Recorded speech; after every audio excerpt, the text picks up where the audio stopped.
Sejam muito bem-vindos, pessoal, a mais um vídeo. Acabou de acabar o jogo aí de Palmeiras e Atlético Mineiro. E, meus amigos, que sufoco!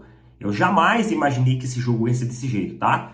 Eu confesso para vocês que eu estava um pouco apreensivo, mas bastante otimista em relação principalmente à semana passada, mas a gente viu que parece que o Atlético Mineiro veio com uma postura diferente. Até mesmo quando você olhava lá a fisionomia dos jogadores antes de começar a partida, vocês sentiam eles mais ali, né? Parece que com um pouco mais de vontade, um pouco mais de ânimo. No jogo passado eles estavam super abatidos, cara. Lá dentro do mando de campo deles davam para perceber isso. E antes de mais nada, falando a questão aí de arbitragem, a gente vai comentar sobre isso também ao longo desse vídeo, mas cara, eu acho uma bosta quando isso acontece.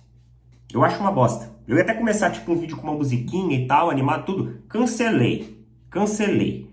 Porque eu acho que essa é uma discussão que merece uma atenção, merece a gente dedicar um tempo e falar sobre ela aqui e, obviamente, também sempre se posicionar. Concorde vocês ou não, a gente tá aqui para se posicionar, você pode se posicionar nos comentários, a gente troca uma ideia, todo mundo respeita a opinião de todo mundo e, mano, perfeito. A gente forma o nosso debate saudável que a gente sempre forma aqui. Como eu disse para vocês, eu acho horrível quando isso acontece, porque você vê ali nas redes sociais diversos questionamentos surgindo, né? Ah, passaram a mão no Atlético. Ah, roubaram Atlético. Nossa, eu nunca vi isso. O que acabamos de ver foi um verdadeiro assalto. E aí, mano, se eventualmente o time, por exemplo, do Palmeiras, avança até uma final de Libertadores, mas foi pra final porque lá no jogo das oitavas, naquele lance, em tal minuto, roubaram para... Certo? Sendo que o inverso, quando acontece o inverso, ninguém vê. Apenas os torcedores, obviamente, do Palmeiras veem. Então agora é o momento que se levanta rivais, vão se levantar comentaristas e vão apontar o dedo, vão indicar, vão questionar o Abel. E aí, vai reclamar agora do sistema, vão falar que a presidente do Palmeiras comprou e tudo mais. Então assim, cara, o que a gente vai falar aqui a respeito da arbitragem é baseado no que diz a regra. Eu não sou árbitro de futebol, eu sempre falo isso aqui no canal para todos os posicionamentos que eu venho aqui falar a respeito de pênalti e tudo mais. Eu não sou árbitro de futebol, não sou. Eu tenho ali o meu achismo como torcedor, tá? Como qualquer um outro, só que eu não tenho curso, eu não estudei a regra, eu não sei a regra, e eu acho que esse é um grande problema das confederações de futebol. Não só da Confederação Brasileira, mas das outras confederações também, vem sendo um grande problema isso, porque os próprios torcedores, os próprios jogadores técnicos, comissão técnica, desconhecem a regra, que muitas vezes é pautada ali durante um jogo de futebol. Então, assim, eu acho que esse é um erro muito escracho das confederações. E esse lance que aconteceu hoje, ele está diretamente relacionado à regra que está em pauta hoje. Pelo menos é o que os árbitros, certo? Que eu vi já na internet, algumas resoluções, o pessoal colocando ali, alguns trechos ali, tudo mais da regra, comentaram a respeito disso. Sobre a questão do jogo, eu achei o segundo tempo do Palmeiras muito apático. Eu já venho reclamando um certo tempo do Palmeiras, tá? Em relação ao segundo tempo, uma postura muitas vezes que abaixa um pouco as linhas, chama um pouco o adversário para o campo. Tudo bem que tinha uma vantagem hoje, mas o segundo tempo do Atlético, o Atlético foi mais perigoso. O primeiro tempo não. No primeiro tempo o Palmeiras manteve o controle de jogo, manteve aquele jogo habitual que costuma fazer, um jogo em ritmo rápido, né? Várias triangulações em velocidade, bola em profundidade, adquirindo sempre aquela marcação muito forte, não deixando o Atlético fazer muita coisa. O Atlético ajustou o meio-campo,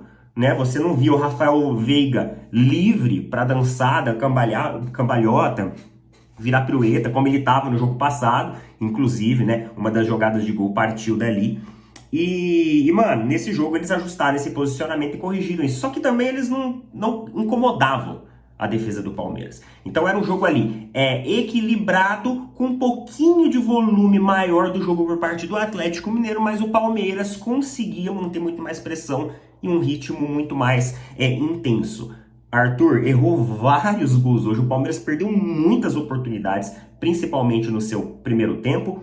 E aí no segundo tempo, cara, eu acho que o Palmeiras, não sei se cansou, não sei o que aconteceu. Ele cedeu mais terreno para pelo menos o Atlético Mineiro equilibrar melhor a partida e também conseguir um pouco mais de corpo no jogo. Até porque também entrou o Igor Gomes. E o Igor Gomes, ele fez aquilo que faltou no primeiro tempo do Atlético Mineiro. O Atlético Mineiro no primeiro tempo pegava a bola e não sabia fazer o que com ela. Não tinha um entrosamento, não tinha uma construção de jogadas entre defesa, meio e ataque. O Igor Gomes ele fez isso. O Igor Gomes foi o grande cara ali, né? O armador da partida, o cara que conseguiu conduzir essa bola de uma maneira mais sólida, mais lógica, trazendo mais oportunidades claras para o Atlético Mineiro. Mesmo assim, não assustava tanto, mas assustou bem mais do que no primeiro tempo.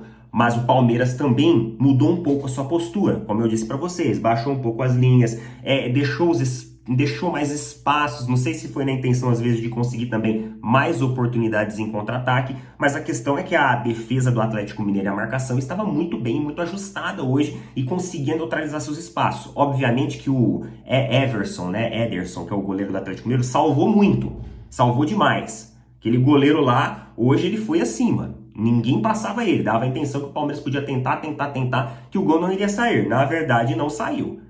E aí, mano, nesse segundo tempo tem esse lance aí que acontece, esse provável, que algumas pessoas colocou como provável pênalti.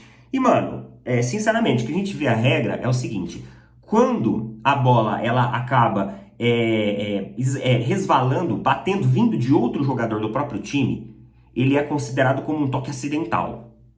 Então a bola, ela é cruzada, o jogador do Palmeiras vai cabecear para o outro lado e aí a bola vem e bate no braço do Gabriel Menino. Só que, coincidentemente, o Hulk estava logo atrás. Então a bola, ela sobraria para o Hulk. Então a gente fica, cara, numa sinuca de bico. Tá, a gente sabe que não pode ter interferência na trajetória, não pode, fazer com que o outro clube seja prejudicado por uma jogada de obstrução. Só que o atleta também não teve intenção. A bola bateu o jogador do Palmeiras tirou e não foi um tiro direto, entendeu? Tipo, não foi o Hulk que chutou ou o jogador que cruzou e o Gabriel Menino colocou o braço e aí fez uma ação de bloqueio. Então não foi uma ação de bloqueio, foi uma ação que foi ocasionada por causa de outra ação do defensor do Palmeiras. E aí, fixe a pergunta. A regra diz que em lances assim é tolerável o toque de mão. O toque de braço. É tolerável. Agora, como eu disse para vocês, não sou árbitro, não conheço a regra, não estudei a regra. E assim, não estou no meio do futebol para ser obrigado a conhecer isso, digamos assim, né? Não sou profissional que trabalha diretamente com o futebol. Então, mano, na minha opinião, se eu fosse torcedor atleticano, eu ia reclamar. Lógico, eu ia reclamar, mano. Todos os torcedores atleticanos vão reclamar desse lance. Se eu fosse torcedor do Atlético, eu também iria reclamar. Mas se realmente isso é o que diz a regra, ela foi aplicada. Certo?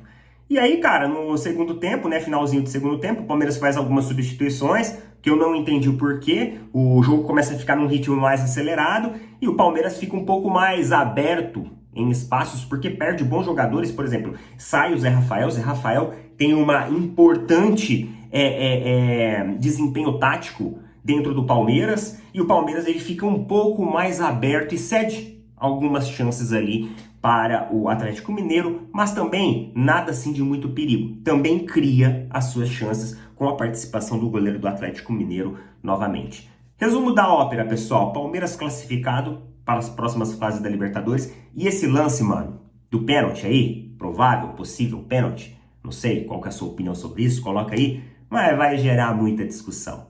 Todo mundo vai esquecer agora o jogo. Vão só focar nisso. No final, mano, não vou chegar a conclusão nenhuma. Forte abraço a todos, valeu, falou, até mais.